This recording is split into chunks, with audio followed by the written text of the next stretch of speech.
নমস্কাৰ সকলোকে আমাৰ চেনেলটোলৈ স্বাগতম জনাইছো। আজিৰ ভিডিঅ'ত আলোচনা কৰিম ক্লাছ 8 মেথছৰ এক্সাৰসাইজ 2.1 ৰ কোৱেশ্চন নম্বৰ 1 ৰ যিখিনি আমাৰ কোৱেশ্চন আনসাৰ আছে গোটেইখিনি এই ভিডিঅ'ত আমি সমাধান কৰিম।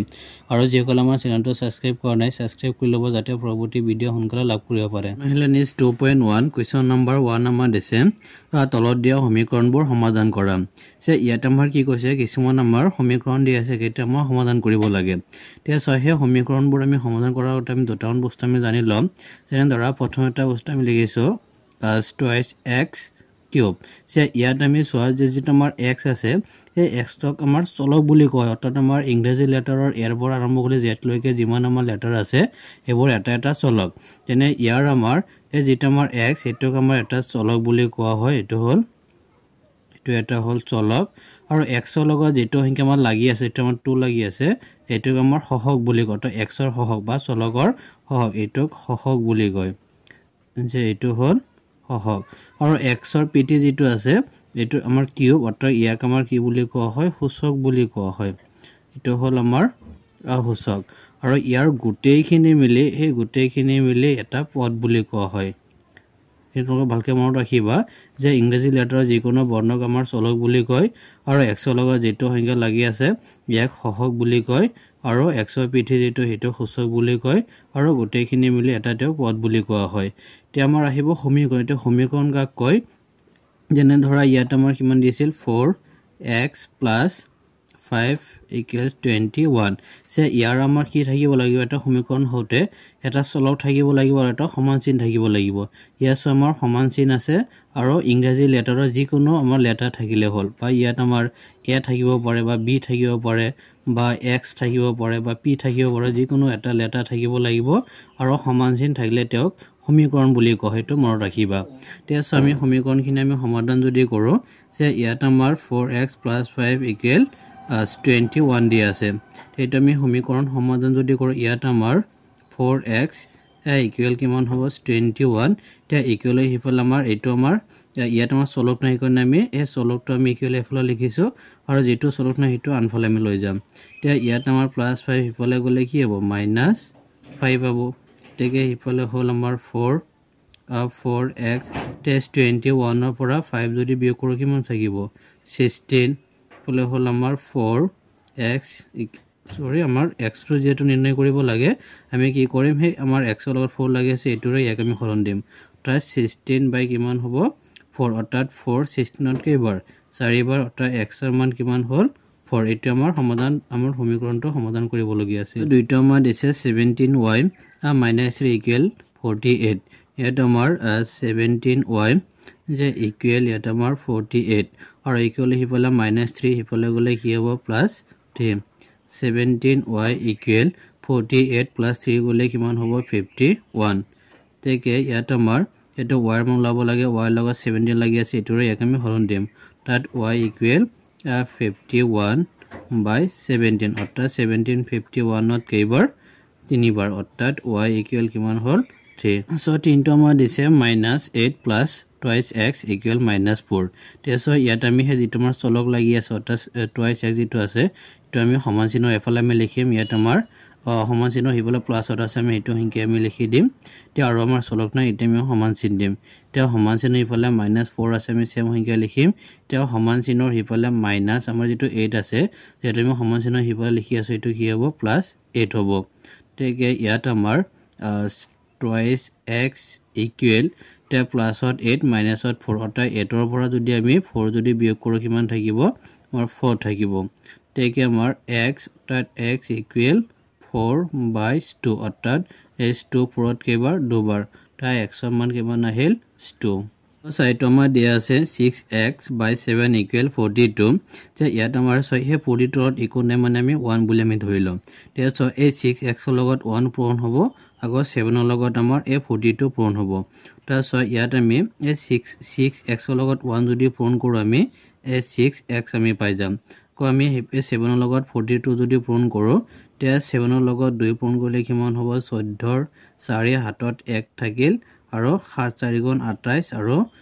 একে কিমান হ'ব 29। তে এই 7 আৰু 42 পূৰণ কৰিলে আমি এইখিনি সংখ্যা পাম। তে যেটো আমাৰ x ৰ মান হ'ব লাগে x ৰ লগত আমাৰ 6 লাগি আছে এটোৰ ইয়াক হৰণ দিম অৰ্থাৎ x = 294/6 এটা ইয়া যদি আমি হৰণ দিও এটো 6 আমাৰ 2ত না যায় 9 ললে 29ত কেবাৰ 29ত আমাৰ 4 বাৰ অৰ্থাৎ ইয়াত আমাৰ 6 4 গুণ 24 তে ইয়াত আমাৰ কিমান থাকিল 5 যা কিমান হল 54 আৰু 54 তে কেবাৰ 9 পা এটো সংখ্যা ইয়াত আমাৰ কেবাৰ হৰণ যাব 49 অৰ্থাৎ x = আমাৰ কিমান হল 49 5 নম্বৰ তোমাৰ দিছে 6y/11 = 54/99 তে আমাৰ এটো যদি আমি সমাধান যদি কৰো এই 6y লগত আমাৰ 99 পূৰণ হ'ব আকৌ আমাৰ 11 ৰ লগত আমাৰ 54 পূৰণ হ'ব আমি এটো এনেকৈ লিখিব পাৰো যে 6y * 99 মানে এটো আৰু এটো পূৰণ এনেকৈ লিখিব পাৰো ইকুৱেল তে 11 ৰ লগত আমাৰ 54 অৰ্থাৎ 11 * 54 তেকে ইয়াত আমি যদি পূৰণ কৰো সোৱা ইয়াত আমাৰ 6 ৰ লগত 99 অৰ্থাৎ আমাৰ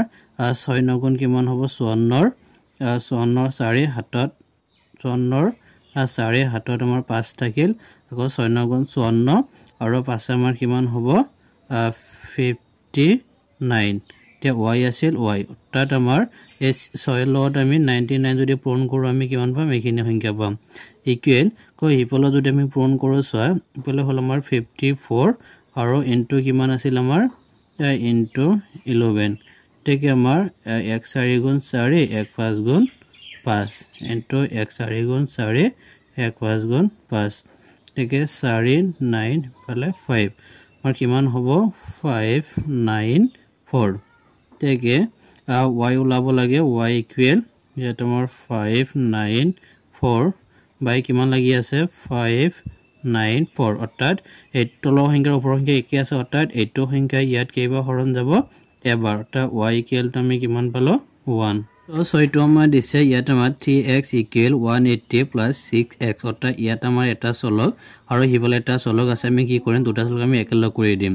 এতিয়া ইকুৱেলৰ হিফালে যেটো আমাৰ 3x আছে এটো সংখ্যা আমি লিখিম আৰু ইকুৱেলৰ হিফালে যেটো আমাৰ চলক 6x প্লাসত হিফালে লিখিলে -6x সো আমাৰ চলক দুটো একেলগ হল এটা আমি সমান চিন দিম এটা সমান চিনৰ হিফালে 180 আছে আমি লিখিম 180 তাৰপিছত সো ইয়াত আমাৰ 3x ৰ পৰা 6x যদি বিয়োগ কৰো কিমান থাকিব -3x থাকিব ইকুৱেল 180 তো x সমান লব লাগে x ৰ লগত -3 আছে এটো আমি ইয়াক হৰণ দিম তাত আমাৰ x ইকুৱেল যে 180/-3 অৰ্থাৎ এটো 3 আমাৰ একত না যায় 18 কেইবাৰ 6 বাৰ আৰু এটো শূন্য ইয়াত বহাই দিল অৰ্থাৎ এখন 3 আমাৰ 180 কেইবাৰ হৰণ যাব 60 বাৰ অৰ্থাৎ x ইকুৱেল ইয়াত মাইনাস আছে অৰ্থাৎ -60 এটো হল आंसर আমাৰ হাতটো আমাৰ দিছে 2x + 3 ইকুৱেল x + 4 ইয়াত আমাৰ এটো এটা চলক আমি চলকটো একেলগ কৰিম তে ইকুৱেল হিফালে আমাৰ 2x আছে আমি লিখিছো 2x আৰু ইকুৱেল হিফালে প্লাস এটা x আছে ইফালে আহিলে কি হ'ব -x ইকুৱেল দুটা চলক একেলগ হল আমি ইকুৱেল দিম তে ইকুৱেল হিফালে +4 আমি +4 লিখিম আৰু ইকুৱেলৰ হিফালে আমাৰ +3 হিফালে গলে কি হ'ব -3 তাৰপিছত সো ইয়াত আমাৰ 2x ৰ পৰা এটা x যদি বিয়োগ কৰো কেটা থাকিব এটা x সমান থাকিব আৰু হিফালে আমি 4 ৰ পৰা 3 যদি বিয়োগ কৰো কিমান থাকিব 1 অটা x ৰ মানটো কিমান হল 1 সো আমাৰ এটো আমাৰ দিছে 2 - 5x ইকুৱেল 3x - 9 এটা আমি সমাধান আমি কৰিম তে সো আমাৰ এটো এটা চলক এতিয়া আমাৰ সমান চিনৰ হিফালে যেটো আমাৰ -5 আছে আমি সেম সংখ্যা আমি লিখি দিম আৰু সমান চিনৰ হিফালে যেটো +3x হিফালে আহিলে -3x দুটা চলক একেলগ হল এটা আমি সমান চিন দিম তে সমান চিনৰ হিফালে -9 লিখিম -9 আৰু হে সমান চিনৰ হিফালে আমাৰ +2 আছিল হিফালে গলে কিমান হ'ব -2 তাৰপিছত ইয়াত আমাৰ যে -5 আৰু হিফালে -3 দুটা মাইনাস থাকিলে আমি প্লাস কৰিব লাগে যে -5x আৰু -3x কিমান হ'ব -8x হ'ব ইকুৱেল হিফালে আমাৰ -9 আৰু -2 অৰ্থাৎ -9 আৰু -2 কিমান হ'ব যদি আমি যোগ কৰো -11 হ'ব তেকে আমাৰ x ৰ মানটো ওলাব লাগে x ইকুৱেল কিমান হ'ব -11/-8 অৰ্থাৎ মাইনাস কেনসেল আৰু আনসাৰ থাকিল আমাৰ কিমান 11/8 এইটো হল আমাৰ आंसर 9 টো আমাৰ দিছে ইয়াত আমাৰ এই ব্ৰেকেটত থকা দুটা সংখ্যাৰ লগত আমাৰ এই 5 টো পূৰণ হৈ আছে সেম একে নিয়মত আমাৰ সেই 3 টো আমাৰ এই ব্ৰেকেটত থকা দুটা সংখ্যাৰ লগতে এটা পূৰণ হৈ আছে তেতিয়া প্ৰথমে পূৰণটো আমি কৰি লম ইয়াত আমাৰ এইটো প্লাস ইয়াৰ আগতো প্লাস আৰু প্লাস আৰু প্লাস হ'ব এটা 5 ৰ লগত p যদি পূৰণ কৰো আমি 5p পাম কো প্লাস আৰু মাইনাস এতিয়া 5 3 গুণ কিমান হ'ব 15 ইকুৱেল ইয়াত আমি পূৰণ কৰিম প্লাস আৰু প্লাস অৰ্থাৎ 3 লগত p যদি পূৰণ কৰো আমি 3p পাম কো প্লাস আৰু প্লাস 3 লগত 2 যদি পূৰণ কৰো কিমান হ'ব 6 তে ইয়াত আমাৰ চলক হেতু এটা চলক দুটা আমি একেলগ কৰিম ইয়াত আমাৰ প্লাসত 5p আমি লিখিম 5p আৰু হিফালে আমাৰ প্লাসত 3p হিফালে আহিলে কি হ'ব -3p তে দুটা লগ একেলগ হল এটা আমি সমান চিহ্ন দিম তে সমান চিহ্ন হিফালে +6 আমি সেম সংখ্যা লিখিম আৰু এই সমান চিহ্ন হিফালে মাইনাস আমাৰ 15 আছে হিফালে গলে কি হ'ব +15 সো ইয়াত আমাৰ এই 5p ৰ পৰা যদি আমি 3p যদি বিয়োগ কৰো আমাৰ কিমান থাকিব 2p ইকুৱেল তে +6 আৰু 15 দুটা যোগ কৰিলে কিমান হ'ব 21 তাত আমাৰ p equals 21/2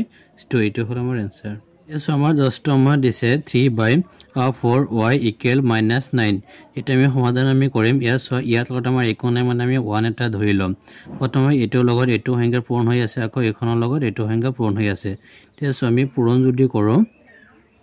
आंसर ইয়াত আমাৰ এখনৰ লগত এটো যদি পূৰণ কৰো ইয়াৰ আগত মাইনাস ইয়াৰ আগত প্লাস আৰু মাইনাসে মাইনাস তে 4 গুণ কিমান 36 ইয়াত y আছিল y বহাই দিল অৰ্থাৎ 4y লগত আমি 9 যদি পূৰণ কৰো আমি 36y পাম সো ইকুৱেল ইয়াত আমাৰ এই 3 লগত 1 যদি পূৰণ কৰো আমি কিমান পাম 3 পাম তো y ওলাব লাগে y লগত আমাৰ 36 আছে এটোৰে আমি ইয়াক হৰণ দিম তাত ইয়াত আমাৰ y ইকুৱেল 3 -36 অৰ্থাৎ 3 এবাৰ আৰু 3 36 ত 12 বাৰ অৰ্থাৎ y ইকুৱেল কিমান হল 1/-12 এইটো হল आंसर সো আমাৰ 11 নম্বৰটো আমাৰ দিছে যে 4x/5 + 1 ইকুৱেল 7/15 তে এটা আমি সমাধান যদি কৰো প্ৰথম আমাৰ এটো লগত এটো সংখ্যা পূৰণ হৈ আছে তাত 4x সত ইয়াত আমাৰ প্লাস ইয়াতো প্লাস এটা প্লাস হ'ব তে 5 ৰ লগত 1 পূৰণ কৰিলে ওপৰত 5 উঠি যাব তলত আমাৰ কিমান থাকিল ইয়াত থাকিল 5 আৰু আমাৰ ইকুৱেল 7/8 অৰ্থাৎ ইয়াত আমি কি কৰিছো হে 5 ৰ লগত 1 পূৰণ কৰিছো 5 হল হে 5 টো বৰ লিখি দিছো আৰু তলত আমাৰ 5 আছিল হেতু সংখ্যা লিখিছো তেসো এই দুটা আমাৰ প্লাস হৈ আছে কিন্তু ইয়াত এইটো হল চলকযুক্ত আৰু এটো আমাৰ দ্ৰব্য সংখ্যা হয় এই হিয়াটা বেলেগ সংখ্যা সেইকাৰণে আমি দুটা সংখ্যা যোগ নকৰো তে আমি কি কৰিম এই দুটা লগতে আমি এটো সংখ্যা এটা পূৰণ কৰি দিম এন্ড ধৰা ইয়াত আমাৰ এই 4x ৰ লগত আমি 15 যদি পূৰণ কৰো আমি কিমান পাম 60x পাই যাম সত প্লাস আৰু প্লাসে প্লাস হ'ব আকৌ আমি হে 5 ৰ লগত 15 যদি পূৰণ কৰো আমি কিমান পাম 75 পাম সত ইকুৱেল ইফালে আকৌ আমাৰ হে 5 ৰ লগত 7 পূৰণ আছে তা 5 ৰ লগত 7 যদি পূৰণ কৰো কিমান হ'ব 35 সো ইয়াত হল আমাৰ 60x ইকুৱেল 35 এটা ইকুৱেল হিবলে প্লাসত আছিল আমাৰ 75 ইফালে গলে -75 সত ইয়াত 60x ইকুৱেল তে এই 35 ৰ পৰা আমি যদি 75 যদি মাইনাস কৰো আমাৰ কিমান থাকিব মাইনাস আমাৰ 40 থাকিব তেকে x ইকুৱেল -40/60 তেকে আমাৰ এখন 0 কেনসেল 2 ৰে যদি আমি কাটি দিও 2 আমাৰ 4 ত 2 বাৰ আৰু 2 6 ত 3 বাৰ অৰ্থাৎ x ৰ মানটো আমাৰ কিমান হল -2/3 এইটো হল আমাৰ आंसर কোৱেশ্চন নম্বৰ 12 টো আমাৰ দিছে যে এখিনি সংখ্যাৰ পৰা এটো সংখ্যা মাইনাস হৈ আছে তে ভগ্নাংশ থাকিলে মাইনাসটো কেনেকৈ কৰিম এই তলত যেটো আমাৰ হৰ 3 আৰু হিফালে যেটো 9 আছে দুটা আমি এলসিএম টো লম অৰ্থাৎ 3 আৰু 9 ৰ এলসিএম অৰ্থাৎ 3 আৰু 9 ৰ এলসিএম টো আমি কেনেকৈ লম যেনে 3 ইয়াত এবাৰ আৰু 3 ইয়াত 3 বাৰ আকৌ আমাৰ 3 ইয়াত এবাৰ অৰ্থাৎ 3 গুণ কিমান হল 9 অৰ্থাৎ আমাৰ এই 3 আৰু 9 ৰ এলসিএম টো হ'ব আমাৰ অৰ্থাৎ লসাগু হ'ব আমাৰ 9 সো ইয়াত আমি লিখিম 17x তে এই 17 ৰ তলত যেটো আমাৰ 3 আছে 3 ইয়াত আমাৰ কেইবা হৰণ যাব 3 বাৰ আমি 3 ৰে ইয়াক আমি পূৰণ কৰি দিম এখন মাইনাস এতিয়া 16 ইনটু ইয়াত 9 আছে 9 ইয়াত কেবা হৰণ যাব এবাৰ একেৰে পূৰণ কৰিম ইকুৱেল কিমান আছে 2 সো সোৱা তলত আমাৰ থাকিল 9 এতিয়া এই 17 ৰ লগত আমি যদি 3 যদি পূৰণ কৰো আমি কিমান পাম 51x মাইনাস এতিয়া হে 16 ৰ লগত 1 যদি পূৰণ কৰো আমি 16 পাম ইকুৱেল হিফালে কিমান থাকিল 2 তে সো ইয়াত আমাৰ চলক আছে ইয়াত আমাৰ চলক নাই কাৰণে এই দুটা সংখ্যা আমি কি কৰিম ইয়াত একো নাই মানে 1 ধৰি এই দুটা সংখ্যাৰ লগত আমি 1 আমি পূৰণ কৰি দিম তে সো আমি জানো যে 1 ৰ লগত আমি যেটো সংখ্যা পূৰণ কৰো হদে আমি হেতু সংখ্যাই পাও এই কাৰণে এই 51x ৰ লগত 1 যদি পূৰণ কৰো আমি 51x আমি পাম সত মাইনাস আৰু প্লাস এ মাইনাস তে 16 ৰ লগত 1 যদি পূৰণ কৰো আমি 16 পাম ইকুৱেল হিফালে আমাৰ 9 ৰ লগত 2 যদি পূৰণ কৰো কিমান হ'ব 18 তাৰপিছত সো ইয়াত হল আমাৰ 51x তে ইকুৱেল 18 এটা ইকুৱেল হিফালে মাইনাস আমাৰ 16 আছিল হিফালে গলে কি হ'ব প্লাস 16 সো ইয়াত হল 51x ইকুৱেল দুটা সংখ্যা যদি যোগ কৰো কিমান হ'ব 34 যেটো x সমান লব লাগে x লগত 51 লাগি আছে এটোৰ এক হৰণ দিম অৰ্থাৎ x ইকুৱেল 34 by 51 তে আমি যদি 17 যদি আমি কাটি দিও 17 ইয়াত কেবাৰ যাব দুবাৰ 17 ইয়াত কেবাৰ তিনিবাৰ অৰ্থাৎ x ইকুৱেল কিমান হ'ল 2/3 টু আনসাৰ